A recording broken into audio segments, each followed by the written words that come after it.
오늘은 엄마의 말습관 13번째 시간입니다. 폐를 끼치는 행동은 확실히 훈육하자입니다. 4~5살쯤 되어 보이는 남자아이가 식당에서 식탁 사이를 막 뛰어다녔다. 아이의 엄마는 너 그러다가 다친다. 또 뛰어다니네. 그렇게 안 한다고 약속했잖아 하며 아이에게 큰 소리를 치고는 일행과 식사를 계속했다. 지윤이 지혜 엄마 오셨어요. 지금 바쁜 시간 아닙니까? 식탁 위에 컵을 늘어놓기도 하고 수저통 안에 수저를 맞죠? 모두 꺼내 칼싸움도 했다. 그러더니 혼자 식사하던 할아버지 자리에 가서 컵 속에 물을 국수 그릇에 부었다. 당황한 할아버지의 이놈 소리에 아이는 재빨리 달려가 엄마 뒤로 숨었다. 왜 또? 엄마가 아이에게 물으며 할아버지를 흘끗 쳐다봤고 바로 상황을 파악한 엄마는 아이를 번쩍 안아 올려 밖으로 데리고 나갔다. 아이가 막 식당에서 장난치다가 옆에 식사하시던 할아버지 자리에 가서 컵 속에 물을 국수 그릇에 부었던 상황입니다.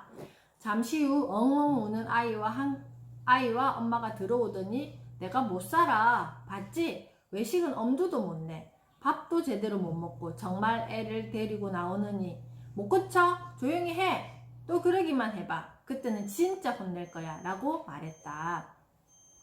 엄마의 큰 소리가 이어졌고 아이의 울음소리도 커져 식당은 어수선해졌다.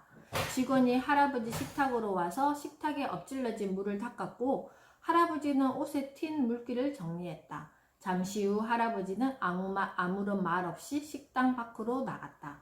어린아이가 한 잘못이니 아이를 상대로 시비를 가릴 수도 없었을 것이다. 물론 아이의 보호자인 엄마가 있지만 엄마 또한 아이 때문에 속상해서 소리를 지르고 아이는 울고 있으니 누구인들 이 상황에서 자신의 손해를 따져 물을 것인가. 자, 요즘에는 그런데 이런 상황이 많지는 않은 것 같아요. 이유는 아시죠? 저도 이제 한 번씩 식당에 가면 이렇게 엄마들이 아이 둘인 집 같은 경우에는 이렇게 아예 그냥 이 핸드폰 거치대를 2개를 준비해 오시더라고요. 그러면 한쪽에는 뭐 큰아이, 한쪽에는 작은아이, 엄마 휴대폰, 아빠 휴대폰 해서 식사 시간에 이렇게 막 뛰어다니는 친구들이 점점 줄어들고 있는데 그러면서 아이는 열심히 그걸 보고 있고 또 어때요? 엄마랑 아빠는 또 아이에게 먹이기도 하고 아이가 보면서 먹기도 하고 그래서 뭐가 맞다 틀렸다라고 이렇게 이야기할 수는 없지만 그런 것 같아요. 이게 스마트폰이 주는 어떤 아이에게 주는 어떤 자극이 어떤 자극인지 우리가 제대로 알고 있어야지만 이런 상황조차도 식당에서 사람과 관계하고 그 관계 속에서 또 우리가 무엇을 아이에게 메시지를 주어야 되는지 그리고 이런 상황이 발생함으로써 아이에게 보여줄 수 있는 또 엄마의 모습, 아이와의 관계에 대한 어떤 해결 방법들이 생기는 거예요. 근데 그걸 계속 무언가를 통해서 차단시키면 아이는 그만큼 어떻게 되겠어요? 엄마의 어떤 그 틀 속에 갇히게 될 거예요. 우리 집 강아지가 저 스타일러에 있는 자기 얼굴을 보고 지금 막 짖고 있습니다. 아이가 폐를 끼쳤을 때 상대방에게 하는 엄마의 말. 아이가 아무리 어려도 다른 사람에게 폐를 끼치는 행동에 대해서 그 자리에서 즉시 바로 잡아줘야 한다. 그런데 사실은 쉽지 않다. 엄마와 아이 단둘이만 있을 때도 훈육이 쉽지 않은데 이런 상황은 굉장히 복합적이다. 그죠? 여러 사람들의 눈이 있잖아요. 그래서 여러 사람들이 이용하는 장소인데다 아이는 울고 폐를 끼친 사람한테는 어쩔 줄을 모르겠고 일행에게는 미안하고 엄마는 화나고 창피하기까지 하다. 어떻게 하면 좋을까? 조용히 해. 울지 마. 뭘 잘했다고 울어. 라는 말 대신 얼른 순서를 정해서 일을 수습해야 한다. 자, 여기에 우리 빨간 줄을 한번 쭉 그어 보겠습니다. 위기의 순간을 교육의 기회로 바꾸는 것은 절대적으로 엄마의 평소 말 습관에서 비롯된다. 태준이 엄마 오셨어요. 당황하거나 화가 났을 때, 지금 우리 137페이지 위쪽에 읽고 있습니다. 당황하거나 화가 났을 때 습관적인 말이 나오므로 평소에 꾸준히 연습해야 한다. 그죠? 우리가 어떤 상황을 만났을 때 내가 이것을 생각해 가지고 말하기는 굉장히 어려워요. 그래서 우리가 매일 이렇게 하루 5분 엄마의 말 습관이라는 책을 보는 이유가 매일매일 내가 자각하고 또 배웠으면 아이에게 한번 그렇게 말해보고, 이런 게 평소에 꾸준히 연습이 되어야지만 그 어떤 상황이, 위기의 어떤 순간이 생기면 내가 어떤 순서로 아이에게 말을 해야 되는지 알아차리게 된다는 거예요. 그래서 아이가 다른 사람에게 폐를 끼쳤을 때 엄마의 말은 일반적인 훈육 상황과는 달라야 한다. 아이에게 집중하기에는 더 크게 피해를 본 사람이 있기 때문에 사람에게 식사는 중요한 문제다. 그런데 내 아이 때문에 누군가 그 시간을 망쳤다면 엄마에게는 아이의 훈육과 상대방에 대한 수습 사이에서 빠른 판단을 해야 하는 기술이 요구된다. 자, 할아버지가 식사를 하고 계시는데 아이가 막 수저통에 있는 뭐 젓가락을 꺼내가서 칼싸움을 하다가 급기야 할아버지 테이블 위에 있는 물컵에 물을 들어서 어떻게 했다고요? 할아버지 국수 그릇에 부은 상황입니다. 자, 이런 상황에서 우리가 어떻게 이야기를 말의 순서에 대한 이야기를 지금 하고 있습니다.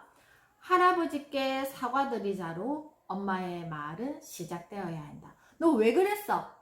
엄마가 그렇게 하지 마라 했지? 가 아니라, 자, 여기에서 지금 피해를 보신 분은 할아버지예요. 그죠? 그래서 아이에게 할아버지께 사과드리자로 엄마의 말은 시작되어야 한다. 아이가 엉덩이를 뒤로 빼면 안 해! 싫어요! 라고 할 수도 있다. 자, 이런 상황에서는 어때요? 아이가 너 나쁜 행동을 했기 때문에 이렇게 해야 돼 해서 자기 반성 없이 안 할 거라는 게 아니잖아요. 그죠? 그냥 아이는 본능적으로 내 행동을 했는데 이게 바른 행동이다, 그렇지 않은 행동이다를 가르쳐 줄 수 있는 이 기회를 만났던 거예요. 그래서 아이가 순간적으로 미안한 것도 있고, 야단 맞을까봐 겁나하는 마음도 있고, 여러 가지 마음들이 있어서 안 해, 싫어요 라고 할 수도 있다는 거예요. 그럴 때는 엄마는 아이가 자신의 행동으로 인해 벌어진 일과 낯선 사람에 대한 경계로 겁이 날 수도 있음을 충분히 이해하고, 아이가 사과드리기를 거부한다면 더 이상 시간을 끌면 안 된다. 아이와 어느 정도 선에서 얼른 마무리하고 할아버지에게 주의를 돌려야 한다. 그럼 엄마가 대신 사과드릴게. 엄마는 할아버지에게 정중히 사과한다. 물론 아이를 데리고 가야 한다. 엄마는 아이 대신에 이므로 주체인 아이를 제외해서는 안 된다. 아이를 저쪽에 두고 엄마 혼자 가가지고 할아버지께 죄송합니다, 우리 아이가 실수했습니다, 이렇게 하면 안 된다라는 거예요. 아이가 그 상황에 대한 주체이기 때문에 아이가 사과를 하지 않으면 엄마가 사과를 하는 모습을 어떻게 해야 된다고요? 아이에게 보여줘야 된다는 거예요. 그래서 엄마는 아이 대신이므로 주체인 아이를 제외해서는 안 된다라는 겁니다. 매일매일 이런 어떤 상황을 우리가 동화책 한 페이지라고 생각해 보세요. 자, 이렇게 했을 때 우리가 아이들에게 인성교육을 시키기 위해서 우리 아이가 좀 불어넣는 것 같아, 그래서 이런 동화책이 아이에게 도움될 거야 라는 생각을 여기 현장에다가 쑥 집어넣어 보시라는 거예요. 아이가 실수로 그렇게 했어요. 그렇게 했을 때는 어떤 순서로 아이가 이것을 만나야 되는지, 그리고 이런 상황에서는 엄마는 어떤 마음을 가지고 아이에게 이야기를 해야 되며 엄마가 어떤 순서로 말을 해야 되는지에 대한 상황을 잘 보여주고 있습니다. 죄송합니다. 제 아이가 국수에 물을 부어 드시지 못하게 했어요. 여기서 끝이 아니다. 사과한다고 해서 모든 문제가 해결되는 것은 아니기 때문이다. 상대방이 무엇을 원하는지 정중히 묻고 상대방이 원하는 대로 해야 한다. 다시 주문을 하든지 계산을 하든지 할 수 있는 최선을 다하는 것이다. 어떻게 해드리면 될까요? 식사를 다시 주문해 드릴까요? 그러고 나서 결정된 상황을 아이에게 알려줘야 한다. 어리기 때문에 보호자인 엄마가 대신 문제를 해결하지만 폐를 끼친 주체는 아이임을 명확하게 인지시켜야 한다. 내가 물을 부어 국수를 못 드시게 해서 엄마가 할아버지 국수 값을 대신 내는 거야 라고 말이다. 돈으로 모든 것을 해결할 수는 없지만 사과하는 마음뿐만 아니라 물질로도 폐를 끼친 행동에 대해 최선을 다하는 모습을 보여줘야 한다. 우리가 아이를 키우다 보면 그럴 수도 있지 라는 말을 보여주듯 아이들은 이런저런 문제 상황을 만들면서 자란다. 아직 자아가 미숙한 상태이기 때문이다. 그래서 누구가 성숙한 보호자의 무엇이 현명한 역할이 중요한 것이다. 물론 이 과정에는 이미 아이에 대한 훈육이 포함되어 있지만 당연히 따로 아이에게 주의를 돌려 다른 사람에게 폐를 끼치는 행동에 대한 정확한 지침을 알려줘야 한다. 자, 엄마의 어떤 무안함도 있고 엄마가 얘가 왜 이래? 내가 분명히 아까 또 식당에서 이런 상황이 생겼을 때 몇 번 엄마가 이야기했는데 하면서 아이를 밖으로 데리고 나가서 1차 야단치고 또 데리고 들어가서 엄마 그렇게 하지 말라 그랬지 하면서 다른 사람 보는 앞에서 아이가 무안하게 만드는 상황을 했을 때는 엄마가 계속 말을 할 거잖아 아이에게. 그랬을 때 과연 우리도 그런 경험이 있을까요? 아이가 어떤 폐를 끼치는 상황을 발생시켰을 때 솔직히 엄마는 어떤 마음이 드시는지 한번 잘 생각해 보시면서 나는 이럴 때 어떤 말이 먼저 나올까도 한번 잘 생각해 보세요. 엄마가 아이가 폐를 끼쳤을 때 아이에게 하는 엄마의 말. 엄마가 아이를 안고 밖으로 나간 것은 잘한 일이었다. 소리를 지르며 아니야 싫어 하는 아이와 식당에 계속 있으면 어떤 상황이 벌어지겠어요? 다른 사람에게 또 다른 폐를 끼치게 되므로 어떻게 돼요? 우선 다른 장소로 옮기는 것까지 좋았다. 자, 하지만 잠시 후 돌아온 엄마가 봤지? 외식은 엄두도 못 내. 또 그러기만 해봐. 그때는 진짜 혼낼 거야 라는 말을 했다. 사실 이런 말은 밖에서 아이에게 한 것만으로도 충분하다. 아이를 공개적으로 비난하는 말은 불필요하다. 아이에게 또 체면이 있다. 체면이 구겨진 아이는 어차피 라는 심정이 된다. 자, 어차피 내가 이래도 엄마는 나한테 야단을 칠 거고 어차피 내가 저래도 엄마가 나한테 야단을 칠 건데 뭐 어차피 야단 맞을 거 내가 하고 싶은 대로 하면 되지 뭐 이런 마음이 생긴다라는 거예요. 그래서 엄마가 아이의 자존심을 건드리지 않아야 하는 이유가 아이가 스스로 썩 괜찮은 사람이라고 생각해야 괜찮은 행동을 하기 때문이다. 자, 부정적인 강화도 강화입니다. 여기서 한번 짚고 넘어갈게. 우리가 아이에게 가정에 있을 때 굉장히 적극적으로 대화하는 타이밍이 있어요. 어떤 타이밍? 뭔가 고쳐야 될 때, 뭔가 아이가 잘못된 행동을 할 때, 그리고 위험한 행동을 할 때, 또 어때요? 내가 원하는 대로 아이가 행동해주지 않을 때, 이런 여러 가지 부정적인 상황에서 엄마는 어때요? 아이 눈을 똑바로 쳐다보고 아이에게 친절하지 않는 표정과 친절하지 않는 말로 어떻게 이야기를 할 거예요. 자, 그런 것을 무엇이라고 하느냐면요. 부정적인 행동의 강화라고 합니다. 그랬을 때 어떤 일이 일어나느냐 하면은 우리 엄마 아이 입장에서 이렇게 생각해 본다면 우리 엄마가 이럴 때 나에게 적극적으로 이야기하는구나. 나를 제대로 쳐다봐 주시는구나. 이런 마음이 생긴다라는 거예요. 아, 이거는 잘못됐으니까 나는 다음부터 이렇게 안 해야지. 아, 이렇게 우리 엄마가 화를 내시는구나. 이런 생각을 하는 시기가 아니다라는 거예요. 아이들은 이 시기에는 본능적으로 행동하기 때문에. 그래서 아이에게 체면을 깎아내리는 부정적인 상황이나 엄마의 말이 부정적인 행동을 강화시키므로 지나가기, 무시하기 등과 같은 방법을 사용하는 것이다. 자, 부정적인 행동에 대해서는요, 아이에게 적극적으로 이렇게 대화를 하면 안 된다는 거예요. 왜냐하면 엄마는 이미 감정이 부정적으로 되어 있기 때문에 아무리 적극적으로 이야기를 한다 한들 좋은 말이 나가지 않아요, 아이에게. 그럼에도 불구하고 아이는 우리 엄마가 나에게 관심을 보여준다라고 생각하는 거예요. 그래서 긍정적인 행동보다 무슨 행동? 부정적인 행동을 더 많이 할 수 있는 확률이 높아진다라는 거예요. 그래서 지나가기나 무시하기 등과 같은 방법을 사용하는 것이다. 밖에서 정확히 훈육했다면 굳이 안에까지 들어와서 여러 사람 앞에서 아이를 한 번 더 혼내지 말자는 이야기다. 이렇게 하면 어떨까? 자, 여기에서 한 번 더 혼내지 말자는 이야기다. 여기 한번 메모해 주세요.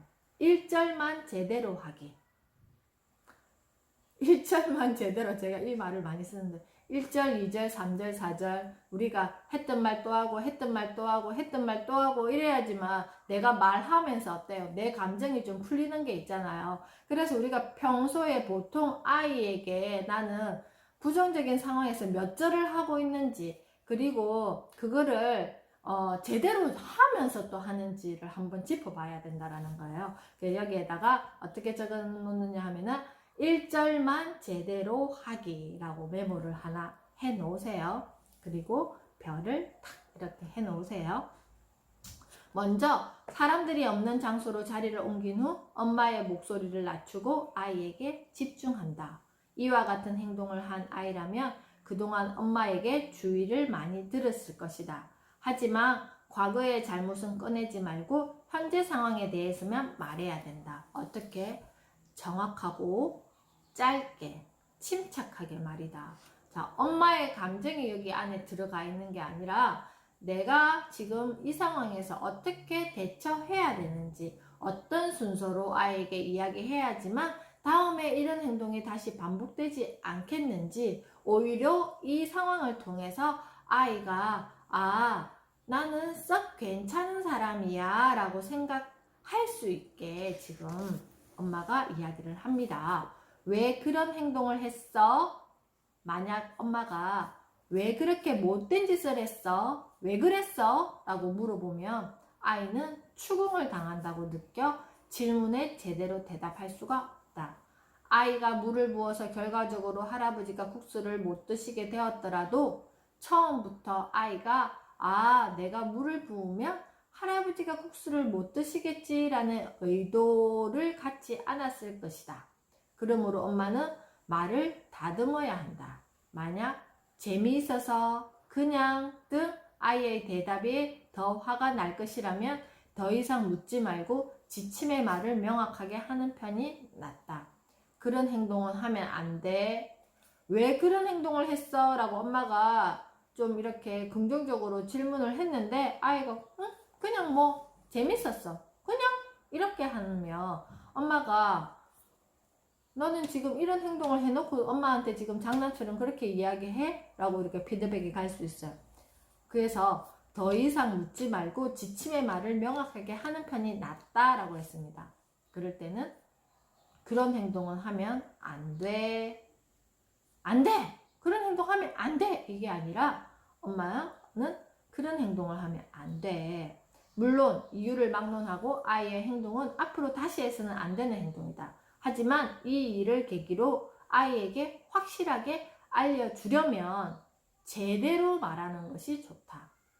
잘 모르고 재밌었어 그냥 등의 아이의 대답에 따라 엄마의 대응도 달라지겠지만 아이의 행동에 못된 짓을 해야지라는 의도는 없는 것이 분명하므로 정말 못됐어 라는 말은 삼가해야 한다. 자, 엄마의 말이 아이의 행동이나 아이를 그렇게 낙인시켜버리기도 해요. 니 왜 그리 못됐어? 니 왜 그리 나쁜 짓을 해? 니 왜 엄마한테 거짓말해? 자, 이런 말들이 이 아이는 거짓말을 할 의도가 아니고 못된 행동도 할 의도가 아니고 나쁜 짓을 할 의도가 아니고 그냥 본능적으로 내가 하고 싶은 대로 했을 뿐인데 엄마가 그렇게 추궁한다면 어땠어? 아이는 그런 아이가 되어 간다라는 거예요. 그래서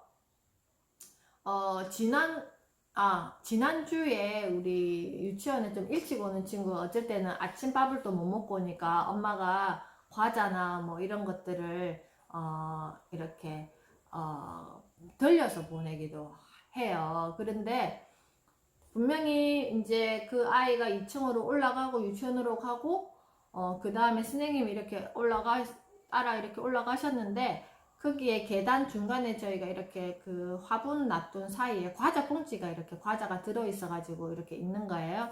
그래서 아이는 어때요? 누구야 너가 여기 과자 봉지 놔뒀어? 라고 물어봤더니 아니요 선생님 제가 안 했어요 라고 했어요. 그랬을 때 우리는 이 아이에게 어떻게 다시 물어봐야 될까요? 자, 아이가 어떤 마음에서 거기에 뒀는지는 아무도 몰라요. 뭔가 가지고 올라가서 버리기 귀찮아서 내가 먹을 만큼 먹어서 또 어때요? 올라가서 괜히 또 이거 가져왔다고 선생님이 또 자기한테 이야기 할까봐 뭐 자기 마음에서 여러 가지 마음이 있었을 거잖아요. 그런데 그거를 선생님은 모르신다는 거죠. 거기에다가 너 왜 저기다가 둬 놓고 왜 쌤한테 안 가져왔다고 이야기해? 라고 하면 아이는 어때요? 그렇게 거짓말을 한 아이가 된다라는 거예요. 그래서 아이가 어떤 마음에서 그렇게 했는지 내 행동을 다시 볼 수 있게 한 번 더 물어봐 줘야 됩니다. 아침에 이렇게 선생님이 가져오는 거 봤어. 그런데 어때? 너가 중간에 이렇게 둔 거 같아. 근데 어떤 마음에서 너가 거기에다 그렇게 뒀어? 선생님이 몰라서 나한테 지금 물어보는 거야. 여기에다가 두면 또 어때? 아이가 다른 친구들이 보고 여러 가지 상황들이 생기잖아요. 그래서 그렇게 아이에게 대화를 이끌어가다 보면 나중에 내가 한 행동을 선생님의 말을 통해서 아이가 다시 한번 생각하게 된다라는 거예요. 솔직히 아이들은 거기다 버려놓고도 자기가 거기다 뒀는지 안 뒀는지 별 관심이 없어요.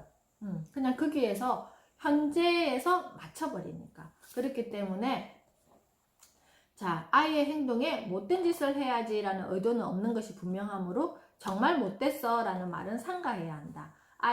엄마가 아이를 잘 키우고 싶은 이유는 된 사람을 만들고 싶어서 사회성, 문제 해결력, 공감 능력, 인성은 별개의 문제가 아니며 가르치는 시간, 배우는 시간이 따로 있는 것도 아니다. 자, 여기에도 우리가 한번 줄을 쭉 그어 보겠습니다. 이거는 이거 할 시간, 저거는 저거 할 시간, 놀잇감을 가지고 놀 시간, 그리고 엄마랑 어디 체험활동하러 갈 시간, 그리고 우리 가족이 여행 갈 시간, 그리고 식당에서 이런 일이 있었을 때 이런 시간, 이게 다 별개가 아니다라는 거예요. 내가 어디를 우리 아이를 데리고 여행을 간다, 그리고 무슨 체험활동을 간다, 거기에 가서 빨리 가가지고 챙겨서 내가 거기 가서 활동을 딱 하고 우리 아이에게 나는 오늘 좋은 경험을 시켜줬어 하고 나의 어떤 뿌듯한 마음을 가지고 막 이렇게 오는 게 아니라 그 과정에서 나는 지금 사회성, 문제 해결력, 공감 능력, 인성 등을 엄마의 어떤 말을 통해서 그리고 상호작용들을 통해서 아이는 배워간다라는 거예요. 여행을 가더라도 아이가 자기가 필요한 어떤 물건들이 있으면 아이의 공간을 만들어 주세요. 아이의 공간을 만들어서 너가 가지고 가고 싶은 거를 여기에다가 담아주면 좋을 것 같아. 그리고 6살 정도 되면 이제는 내가 뭘 가져가야 되는지를 안단 말이에요. 그래서 오늘 저녁에 씻고 네가 입을 옷, 잘 때 입고 싶은 옷, 그리고 내일 아침에 입고 싶은 옷, 그리고 뭐 칫솔 챙기는 거, 그 다음에 속옷 챙기는 거, 잘 때 입는 옷 챙기는 거, 내일 갈아입을 옷 챙기는 거, 이런 것들을 다 엄마가 과정 무시하고 내가 막 챙기잖아. 빨리빨리 챙기고 애기 챙겨가지고 우리는 거기 데리고 가야 되잖아요. 그런데 그거 과정 하나하나가 어떻다고요? 아이에게는 사회성을 기르는 거고요, 문제 해결력을 기르는 거고요, 공감 능력을 기르는 거고요, 인성을 기르는 과정이다라는 거예요. 보통 중학생, 초등학생, 중학생, 고등학생이 되어도 뭐 아이가 수학여행을 간다. 그러면 엄마가 다 지퍼백에 다 이렇게 해가지고 착착착착착 다 넣어줘요. 그리고 아이는 갔다 오면 어떻게 하겠어요? 가방 탁 놔두면 엄마가 또 일사천리로 이거를 다 치워줘요. 그렇게 하지 마세요.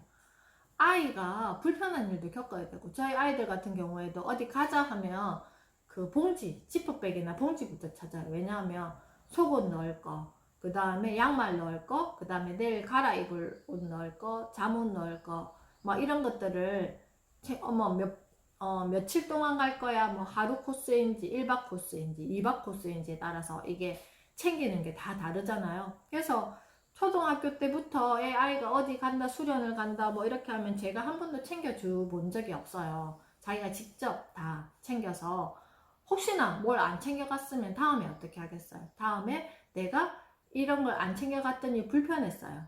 그러면 다음에는 반드시 그것을 챙긴다라는 거예요. 보통 아이들이 칫솔을 잘 안 챙긴단 말이에요. 뭐 다른 거는 이렇게 다 챙기더라도, 그랬을 때 칫솔이 없어서 불편한 상황을 만나잖아요. 그러면 또 마트에 가서 또 칫솔을 사야 되는 어떤 번거로움도 있고, 이런 것들이 다 경험인 거예요. 우리가 식당에 가서 맛있는 음식을 먹는데 아이가 실수로 그런 일을 했어. 그런 것도 아이에게 어떤 경험치의 어떤 상황을 만들어 줘야 된다라는 이야기입니다. 그래서 이런 것들을 따로 배우는 시간, 가르치는 시간, 배우는 시간이 따로 있는 게 아니다라는 거예요.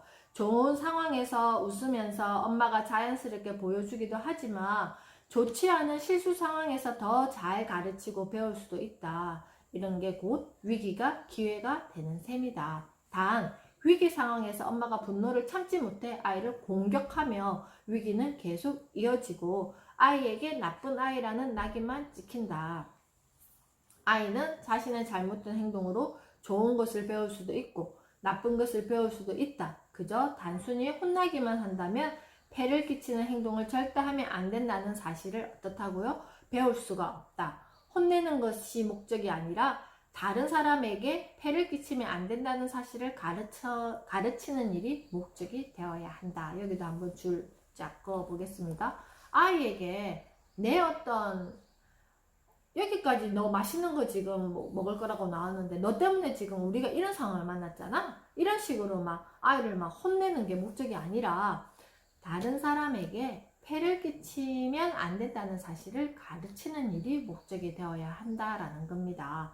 따라서 사회성의 토대가 되는 역지사지 말하기입니다. 일본의 한 온천에 갔을 때 봤던 장면이 두고두고 기억난다.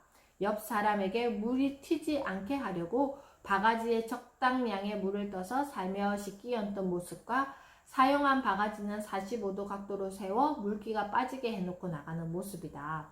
비행기의 창문 좌석에 앉아 신문을 보다가 가운데 좌석에 사람이 바깥 풍경 사진을 찍으려고 하자 신문을 내려주던 매너 좋은 승객도 생각난다. 그 승객은 신문을 최대한 접어 옆 사람이 언제든 창밖을 보도록 배려했다. 신문을 볼 때 바스락거리는 소리조차 나지 않게 조심한 것은 물론이다. 조심스럽다와 폐를 끼치다를 알고 보면 참 사소한 차이에서 비롯된다.